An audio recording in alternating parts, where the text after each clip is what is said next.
네, 안녕하세요. 주식은 역시 끼리끼리 새끼리입니다. 안녕하세요, 여러분들. 자, 오늘 또 정말 많은 경제 뉴스가 나와 있습니다. 이 중에서 우리가 꼭 봐야 되는 건 뭔지 빠르게 보고 끝내보도록 하겠습니다. 같이 공부하시죠. 렛츠 잇! 첫 번째입니다. WTI가 급등하는 모습이 나타났다고 하는데요. 왼쪽에 보다시피 꽤나 가파르게 올라오고 있죠. 그렇다면 어제 이렇게 3.5달러나 오른 이유가 뭔가 봤더니 바로 이라크 쿠르드 자치 정부의 원유 수출 중단 소식이 나왔기 때문에 그 말인즉슨 공급이 준 거 아니겠습니까? 당연히 유가가 오를 수밖에 없겠죠. 그래서 이게 도대체 뭔 소린가 정확한 내막을 보자면은 이라크와 그리고 이라크 안에 있는 쿠르드 자치정부 이 두 개가 따로 있는데 이때까지 쿠르드 정부는 자치정부니까 이라크 승인 없이 튀르키예에 원유를 공급한 바 있다고 합니다. 하지만 이게 뭔가 문제가 생겼다는 거겠죠. 그래서 국제중재재판소는 이라크의 손을 들어주며 더 이상 쿠르드 정부는 튀르키예에 수출할 수 없고 튀르키예에 수출하려면 이라크 정부의 승인이 필요하게 되었다고 합니다. 그러다 보니까 앞으로 원유 공급이 조금 타이트해지는 거 아니냐 이런 이야기에 WTI가 올랐다고 볼 수 있고 그리고 플러스 요즘 들어 은행 리스크가 조금씩 사라지는 걸 확인할 수 있죠. 2주 전이랑 비교하면 그 공포감이 많이 줄어든 걸 확인할 수 있는데 이 와중에 낙관적인 전망 다시 또 경제가 좋아지는 거 아니냐 이런 전망에 유가가 올라간 부분도 분명 나와 있다고 합니다. 어쨌든 이러한 복합적인 이유 때문에 WTI가 다시 올라가고 있는데 다시 80달러까지 갈 수 있을지 한번 보도록 하겠습니다. 다음입니다. 아니 언니, 돈나무 언니가 테슬라를 팔았다는 소식. 뭐야, 저 테슬라 1,500달러 간다고 하셨잖아요. 이렇게 말씀하신 분들이 정말 많을 것 같은데요. 지금 가격은 190달러밖에 안 되는데 이렇게 매도를 했다고 합니다. 350억 정도 팔았다고 하며 이 돈으로 코인베이스와 모바일 결제업체인 블록 이 두 개의 기업을 대신 매수를 했다고 하니까 참고하시면 될 것 같습니다. 자, 아마도 최근 들어 조금 급하게 반등한 테슬라, 하지만 이제 좀 많이 반등했다는 걸까요? 이 테슬라를 조금 팔고 있으며 다른 곳에 물태운 걸 확인할 수 있는데 과연 앞으로 한 몇 개월 동안의 흐름은 어떻게 될지 진짜 궁금합니다. 다음입니다. 중국은 일정한 성장세 유지. 중국 리창 총리는 이재용 회장 등 글로벌 CEO를 만나서 중국 경제가 앞으로 일정한 성장 속도를 유지할 것이다 이렇게 강조를 했다고 합니다. 개인적으로 저기는 이걸 보자마자 한 몇 년 전만 하더라도 계속 지속적인 큰 성장할 거다 이렇게 말했을 거라고 볼 수 있는데 하지만 큰 성장폭은 없다는 거구나 그냥 잘 지키겠다 이런 말이구나 라는 생각이 들더라고요. 이제 중국도 성장률이 5% 미만으로 떨어지는 걸 확인할 수 있는데 어떻게 보면은 큰 성장하는 시대는 지나간 거 아닌가라고 볼 수 있고 참고로 이 자리에는 팀 쿡 등 여러 CEO가 참여를 했다고 합니다. 중국이 나름 살려고 이것저것 한다고도 볼 수 있겠네요. 다음입니다. 요즘 게임주가 좋아요. 확실히 최근 들어 게임주가 좋은 흐름을 나타내고 있습니다. 게임 테마 ETF가 지난주에 5% 넘게 급등하는 모습을 나타냈고 오늘 또 위메이드라는 기업은 10%나 넘게 상승을 하고 있죠. 그렇다면 이렇게 좋아지는 이유가 뭔가 가장 큰 이유 중 하나는 바로 중국의 판호 개방 이벤트. 요 녀석이 가장 크다고 볼 수 있겠죠. 아니 길이 근데 우리가 꼭 중국에 이렇게 매달릴 필요가 있나 라고 볼 수 있는데 중국 시장이 좋을 수밖에 없다고 합니다. 그 이유가 뭘까? 바로 중국 시장은 과거 1매출 100억 원씩 나왔던 시장이라며 국내와 일본 시장을 합친 것보다 더 큰 시장이라고 합니다. 참고로 여러분들 우리가 이제 우리나라에서 가장 잘 나가는 게임들이 있죠. 그 게임들이 구글 플레이 스토어에서 1등부터 5등을 하면은 평균적으로 1평균 5억에서 10억 그 정도면은 잘 나온 게임이라고 합니다. 말 그대로 게임 회사를 먹여 살리는 그런 게임이라고 볼 수 있는데 하지만 중국 시장 제대로 터지기만 한다면은 일매출 100억 원씩 나오는 시장이기 때문에 우리가 여기에 목을 맬 수밖에 없겠죠. 그래서 이걸 보니까 판호 개방이 나오면은 막 상한가 가고 그 이유가 바로 이거구나라는 걸 한 번 더 느낄 수 있습니다. 그리고 앞으로도 이러한 판호 기대감은 남아있고 신게임 출시 기대감 이것도 여전히 남아있겠죠. 여러 게임즈의 이벤트를 관심있게 볼 필요가 있을 것 같습니다. 다음입니다. 중국 바이두 어니보 출시 행사 취소. 뭐야, 챗GPT 잡는다고 하지 않았나요? 하지만 어니보 출시 행사를 전격 취소했다는 소식이 나왔습니다. 그렇다면 그 이유가 뭔가 일단은 밝혀진 이유로는 공개 행사가 아니라 그러니까 행사를 진짜 취소한 게 아니라 공개 행사를 그냥 비공개 행사로 바꾼 거다 이렇게 말을 했다고 하는데 근데 자신이 있고 그다음에 완벽하다면은 이렇게 비공개를 할 필요는 없겠죠. 그러다 보니까 이 어니봇 여기에 대한 불안감이 조금씩 나온다고 합니다. 그래서 이 소식이 나오자 한때 홍콩에 상장한 바이두의 주가가 마이너스 5% 넘게 급락한 바도 있었다고 하는데, 하지만 결국은 뭐 시간 문제라고 볼 수 있겠죠. 결국은 이렇게 챗 GPT 시대가 온다는 걸 우리가 한 번 더 느낄 수 있습니다. 참고로 우리나라 네이버는 올해 7월인가요? 그때 출시를 한다고 하죠. 과연 그때는 어떻게 나올지 한번 기대감을 가져봐야겠네요. 다음입니다. 이 와중에 오픈 AI는 1X에 투자한다는 소식. 챗GPT로 유명한 오픈 AI 다 알고 계시죠? 앞으로 저기시랑 같이 공부하는 이런 뉴스 시간에 많은 지분을 차지할 걸 충분히 생각을 해볼 수 있습니다. 어쨌든 요 녀석이 이번에는 로봇 기업에 투자한다는 모습을 나타냈으며, 사실 AI와 로봇은 당연히 이어져 있다고 볼 수 있겠죠. 당연한 결과입니다. 그래서 어디에 투자하는가? 바로 그 회사는 원엑스라는 회사인데, 노르웨이 기반 회사라고 하며 휴머노이드 로봇을 제작하는 회사라고 합니다. 그리고 올 여름 네오라는 로봇을 출시할 예정이라고 하니까 나름 기술력이 있겠구나라는 이야기 충분히 볼 수 있겠죠. 그래서 우리가 지금 이제 로봇 관련주가 존으름을 나타내고 있는데, 이 와중에도 테슬라 봇도 나오는 그 시간이 있지 않겠습니까?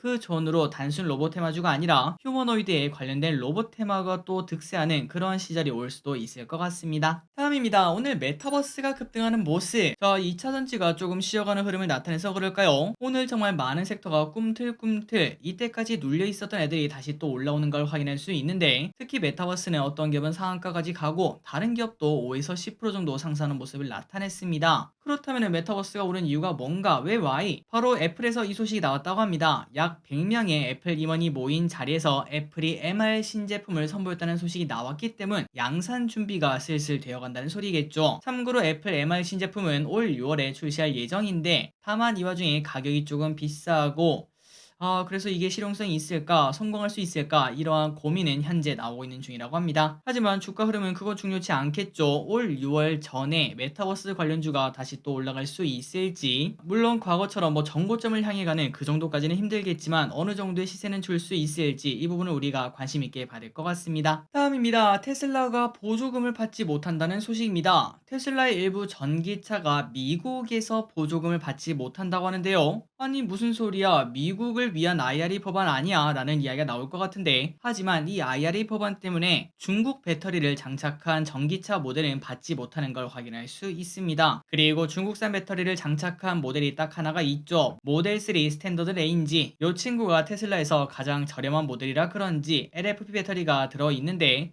요 녀석이 약 1000만원의 보조금을 받지 못하게 된다고 합니다. 자, 그래서 이게 테슬라 입장에서 엄청나게 큰 악재다라고 보기는 어렵지만, 하지만 이 와중에 조금의 영향은 있겠죠. 다른 전기차 업체, 저가 경쟁을 하고 있는 다른 전기차 업체들, 특히 현대, 기아에게 조금이라도 기회가 되지 않을까라는 시각이 나온다고 합니다. 올 여름쯤 확인했을 때 현기차의 점유율이 계속 높아지는 걸 확인할 수 있으면 좋겠네요. 다음입니다. 국내 배터리 3사의 수주 잔고가 와 미쳤다 라는 말밖에 안 나옵니다. 무려 1000조가 넘는 수주 잔고를 올해 챙길 예정이라고 하는데요. 물론 배터리 3사 전부 다 합쳐서지만 아무리 그래도 야 이 정도면 대단하지 않나 라고 볼 수 있고, 참고로 이 물량은 2030까지 소화할 수 있는 정도의 양이니까 지금부터 수주를 안 받아도 그때까지 먹고 살 수 있다는 거겠죠. 최근 들어 2차전지가 왜 오르는지 이제 드디어 이해가 갑니다. 그리고 이 정도의 수주가 나오니까 배터리 3사의 요즘 공격적인 투자 소식 계속 나오고 있죠. 이렇게 할 수 있구나. 이미 그 공장은 공장 완공 뒤에 최소한 몇 년간은 판매할 수 있는 그 정도의 수주를 전부 다 받아놨구나 라는 생각도 해볼 수 있습니다. 다음입니다. 증시 오르기 힘들다. 신한투자증권에서는 SVB로 인해서 코스피가 단기간 내 박스권에서 벗어나기 힘들다는 전망을 제시를 했습니다. 이번 은행권의 연쇄 부실이 시스템 붕괴까지는 아니지만 유동성 경색의 여지를 남겼다는 점에 주목을 해야 된다고 한데요. 그러니까 리스크, 불씨가 남아있다는 소리겠죠. 그래서 과거 데이터를 봤을 때 금융 부분 변동성이 있던 구간에서는 그때 당시 코스피의 최대 낙폭은 통계적으로 마이너스 11%에서 12% 급락한 바 있다고 합니다. 그리고 그 다음 코스피가 장기 박스권에서 벗어나기까지는 40일에서 50일이 걸렸다고 하니까, 야 아무리 그래도 이제 주가가 오르긴 좀 힘들지 않겠니? 잘 해봐야 박스권 아니겠니? 이러한 예상이 현재 나온다고 합니다. 다만 그 반대 의견도 있습니다. 바로 증시 오른다 라는 의견인데요. 아니다, 4월에는 오를 수 있다. 누가 이렇게 말했나 봤더니 삼성증권에서 이렇게 말했습니다. 이번 금리 인상 이후 달러 인덱스는 하락하고 있고 미국 국채도 하락하는 걸 봤을 때 위험자산 선호 심리가 나올 수밖에 없기에 주가도 오른다는 거겠죠. 게다가 현대차증권에서도 4월 밴드 고점을 2520으로 제시를 했으며, 그렇다면 지금보다 거의 100포인트 위입니다. 이 지수는 24년 컨센서스 퍼 11배를 반영한 수치라고 합니다. 충분히 가능성이 있겠죠. 그리고 최근 들어 왼쪽에 보시는 게 2년물과 10년물 스프레드인데 이 친구가 쭉 내려가다가 다시 올라오는 걸 확인할 수 있죠. 급격하게 올라왔습니다. 그래서 이 스프레드가 줄어드는 걸 봤을 때 충분히 긍정적인 신호라고 해석을 할 수 있다고 합니다. 과연 누구 말이 맞을까요? 한 달 정도 지나봐야 알 수 있을 것 같은데 개인적으로는 뭐 조금 오르지 않겠나, 2500 터치는 하지 않겠나 라고 생각하고 있습니다. 다음입니다. 오늘 디스플레이에 엄청난 소식이 연달아 나오고 있죠. 일단 첫 번째, 삼성 디스플레이 투자. 오늘 이 소식이 너무나 뜨겁습니다. 우리나라 정부는 충청남도 아산시에 있는 삼성 디스플레이 공장 일대는 세계 최대의 첨단 디스플레이 단지로 육성하겠다 이렇게 밝혔다고 합니다. 그래서 이 소식이 나오자 디스플레이가 오늘 뿜뿜하는 걸 확인할 수 있고 게다가 다른 소식도 있었죠. 이 와중에 JOLED, 졸레드 요 친구가 사실상 파산한 것으로 나타나며 이제는 올레드 시장에서 결국 일본은 항복했다라는 소식도 전해지고 있습니다. 그래서 결국 한국, 중국 OLED 2파전이 된 걸 확인할 수 있으며 참고로 졸레드는 소니와 파나소닉이 합작해서 2015년에 만든 기업인데 결국은 망했다고 하니까 야, 그만큼 어렵고도 경쟁이 치열한 시장이구나라는 걸 한 번 더 느낄 수 있습니다. 그렇다면 LG 디스플레이는 무슨 소리가 나왔나? 바로 LG 디플. 엄마 카드 좀 쓸게. 자, LG 디플이 LG전자로부터 1조 원을 차입해 올레드 투자 재원을 확보한다고 합니다. 차입 기간은 26년 3월 30일까지며 1억 원 중 6,500억은 이달 30일 차입을 한다고 하는데요. 그러니까 여기도 대규모 투자 한번 해보겠다라고 말을 한다는 거겠죠. 그리고 이러한 투자를 바탕으로 프리미엄 TV 시장 점유율을 계속 확대하며 메타 테크놀로지 같은 초격차 기술로 제품 경쟁력을 강화하며 투명 게임용 OLED에서도 사업 경쟁력을 높이겠다 이러한 목표를 밝혔다고 합니다. 최근 들어 삼성 디플에서도 올레드 관련 투자를 진행하는 만큼 여기서도 발빠르게 대응하는 것도 확인할 수 있죠. 그래서 이런 소식에 힘입어 오랜만에 디스플레이 관련주가 급등했는데 이 지속성이 어디까지 갈지 우리가 꼭 관심 있게 봐야 될 것 같습니다. 그나저나 오늘 진짜 많은 섹터가 움직인 걸 확인할 수 있죠. 이 모든 것들이 가진 않겠지만 하지만 이 중에 충분히 지속성이 있는 섹터는 있을 것 같습니다. 그걸 우리가 잘 맞추는 것도 그게 실력이라고도 볼 수 있겠네요. 다음입니다. 토스뱅크에 뭐 이상한 소문이 하나 있다고 하는데요. 한번 보도록 하겠습니다. 인터넷 전문은행 토스뱅크가 이상한 소문에 휩싸였습니다. 어제 우리가 봤던 선이자 예금 기억나시죠? 크게 나온 걸 봤을 때 지금 토스뱅크가 돈이 부족해서 그런 이벤트를 한 거다. 요런 음모론 들어보셨나요? 요즘 이게 조금씩 나오고 있다고 합니다. 아마도 최근 나오는 은행 리스크 때문에 가장 위험한 게 인터넷은행 아니겠는가 이런 얘기인 것 같은데 하지만 토스뱅크는 뱅크런 아니다. 걱정하지 마셈.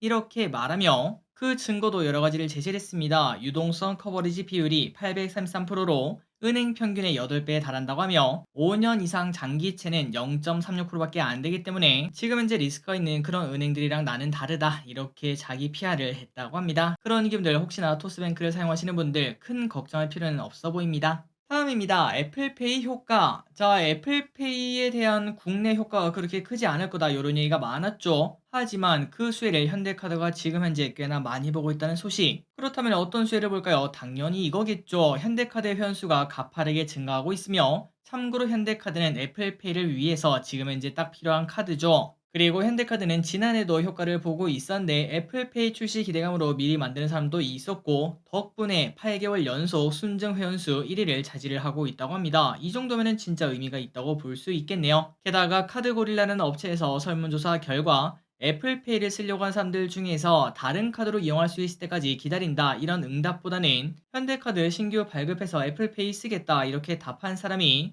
거의 2배 정도 많았다고 하니까 현대카드의 수혜가 충분히 예상이 된다고 합니다. 다음입니다. 돌반지 팔자. 글로벌 금융 시스템에 대한 불안으로 금값이 계속 오르고 있는 가운데 금 한 돈의 가격이 35만 원을 넘겼다고 합니다. 기르분들 지금입니다. 이제 돌반지 숨겨놨던 거 이제 팔 때가 된 것 같네요. 이 가격은 2014년 이후 금시장 개설 후 최고가를 경신한 거라고 하는데요. 작년에 전세계 중앙은행의 금 보유량은 55년 만에 최대치를 기록할 정도로 금을 열심히 매집하는 걸 확인할 수 있으며 국내외 증권사들은 지금 봤을 때 아직도 금이 계속 오를 것으로 전망을 하고 있다고 합니다. 그리고 그 이유는 뭐 여러 가지가 있겠지만 이렇게 시스템 리스크가 나올 때마다 금의 가치는 또 높아질 수밖에 없고 또한 중앙은행들이 지속적으로 금을 매수하고 있으며 미중무역, 마찰 등 정치적 요소들도 수요를 자극할 수 있다고 하네요. 자, 과연 우리 돌반지 지금 이제 35만 원 넘겼다고 하는데 뭐 40만 원, 50만 원까지 갈지 한번 보도록 하겠습니다.